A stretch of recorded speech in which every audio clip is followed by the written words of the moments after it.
Hi and welcome to this tutorial. In our previous tutorial, we saw that Hibernate provides an implementation of cache by default when we're using the session object. And if inside a single session you get the same object twice, it does not result in two separate queries.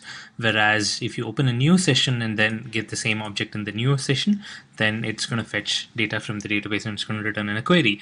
So this is a first level optimization that Hibernate does. As long as you're in a single session, you don't have to worry about making multiple queries to the same object. It's not gonna result in queries if you do a session.get every time.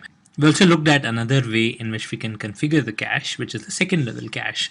So apart from this default implementation of cache in the session object, Hibernate also gives us the option of configuring a second level of cache, and this cache is going to be, it can be used across different sessions. So in that case, when we use the second level cache, the scenario that we wrote in our earlier tutorial, the opening of a session, getting an object, closing a session, then opening another session and getting the same object. Now what should happen is, once we have the second level cache, this should not result in a query to the database. What should happen is, when it tries to see, okay, it's not there in the session because it's a new session, then what it should ideally do is it should go look up at the second level cache, and in the second level cache the object will be there and it's going to pull up from that cache. So let's say we run this. Now we have two selects. So once we configure the second level cache, ideally what should happen is there should still be only one select, even though we are doing a session.get in a different session. Okay, so in order to configure the second level cache, there are a few configuration changes we need to do. The first thing we need to do is open up the hibernate.cfg.xml. This is the configuration XML for Hibernate.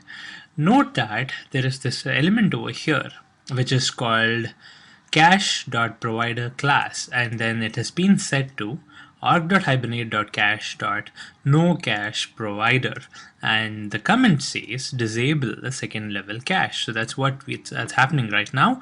We have disabled the second level cache, and there is no second level cache happening. So this is the default configuration that we have imported.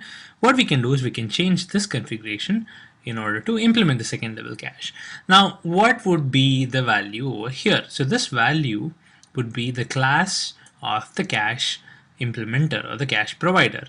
Now in order to find out what the name of the class is, we need to look at the classes that are available in org.hibernate.cache package. So let's have a look at that. Now if you open up the Hibernate jar, see here there is this package org.hibernate.cache. If you expand this, you see that there are a few classes over here, and one of the classes we have here is the nocacheprovider.class, and this is what we have configured here, which means that there is actually no cache in place. So what we can do is we can change it to some of the providers that Hibernate comes up with default. One of them is this EH cache, and one of them is the OS cache. For this tutorial I'll be using the EH cache implementation. So we'll follow along with the steps needed to configure EH cache, but then you can configure any of the other caches also. There are some caches that come by default, and you can get more details about that in the Hibernate documentation.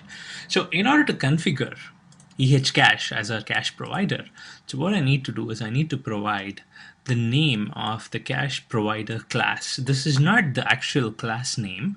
Each of these caches come with a provider class along with it. See, EH cache has a EH cache provider, and OS cache has a OS cache provider, and so on. So we will use the provider's name over here. So I will specify the name of this cache provider over here. So I will change this from a no cache provider to a EH cache provider. Okay, so now we have set what is the cache provider, but what we also need to do is we need to tell Hibernate to explicitly switch on the second level cache, because by default it's switched off. So for that I add another property, name equals, the property is cache dot use second level cache, and I'll set it to true. So what we're doing here is, first we are enabling the second level cache. We're telling Hibernate that we want to use the second level cache. The second thing we're doing is we're providing the class name of the implementer of that second level cache, which is the ehcache provider.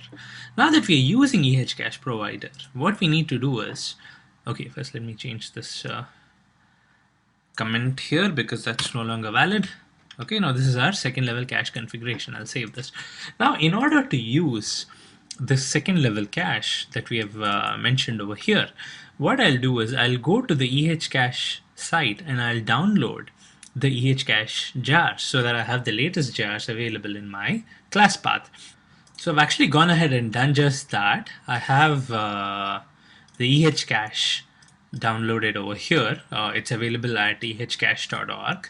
So now what I'll do is I will add this to the class path. So I have my Hibernate library over here. So I'll go to properties, user libraries. So in this Hibernate library, what I'll do is I'll say add jar, and I have this ehcache folder over here, which I've downloaded. Inside this ehcache folder, there is a lib folder. So I will use this ehcache core.jar. So this might be different depending on the version that you have downloaded, but it's better to take the latest version. I include this and press OK. So now my Hibernate library has the ehcache and it can provide the caching service. So what Hibernate will do is, now that we have the cache provider that Hibernate has included inside it by default, Hibernate will use this ehcache jar that I have added to the library, and it will use that jar to provide the caching services. Okay, so now that we have configured the configuration file in Hibernate, the second step that we need to do is to actually configure the entities that we want to be cached. Not all the entities by default are cached. Unless we mention an entity as cacheable, it does not get cached. So since we're using the user details here, I will make the changes over here. So just below the entity, I will write an annotation that tells Hibernate that this entity is actually cacheable. So the way I do that is by using the annotation at cacheable. So this annotation tells Hibernate that this is a cacheable entity and this has to be considered for caching. Now the second thing that I can do here is I can also mention what is the configuration for this cache. This is also called as the caching strategy. So what I'll do is I will write another annotation in which I can configure the caching strategy. So I use the annotation called cache, and this is actually, if you import, it's a org.hibernate.annotation. So it's a Hibernate specific annotation. So this cache annotation takes in a parameter called usage. Now I'll say usage equals. There is, like with all other configuration and annotations, even this can be supplied values by using an enumeration, and the enumeration here is called cache concurrency strategy.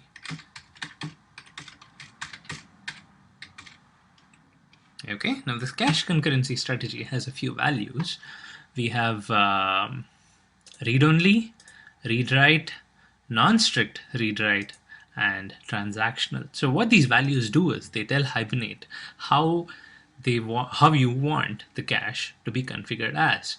Now read-only is the basic level of caching. What it does is it assumes that the data that you have is read-only data, and your application is only going to read data. It's not going to write any data to the database, and this is for this entity, of course. So for user details, if you specify read-only, then Hibernate is going to assume that the data that you have for user details is only something that you fetch from the database in your application.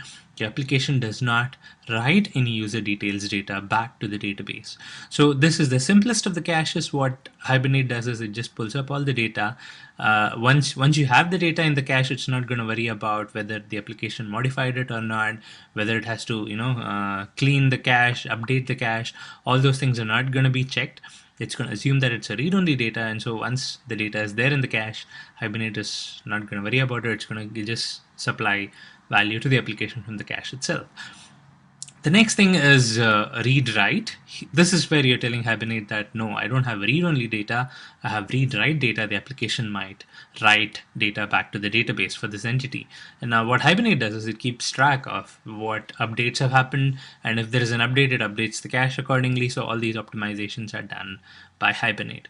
There's also a non-strict read-write where it doesn't really strictly, enforce this kind of a check. So there is a chance that you might read something from the cache that was updated somewhere else, but read-write is pretty strict. It makes sure that you don't read any dirty data that was updated in another part of the application or in another application that's using the same cache.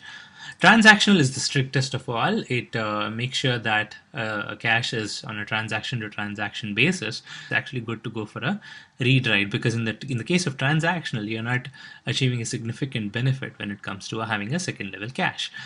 So in this example, what I'll do is I'll do a read only option, because I'm not writing any data back to the database. I'm just pulling up the user details twice. So I'm just going to go with read only and press save. So these are the two configuration annotations that we use for entities. One is I'm making the entity as cacheable, and the second thing is I'm using at cache annotation of Hibernate to mention what is the caching strategy that I need for this entity.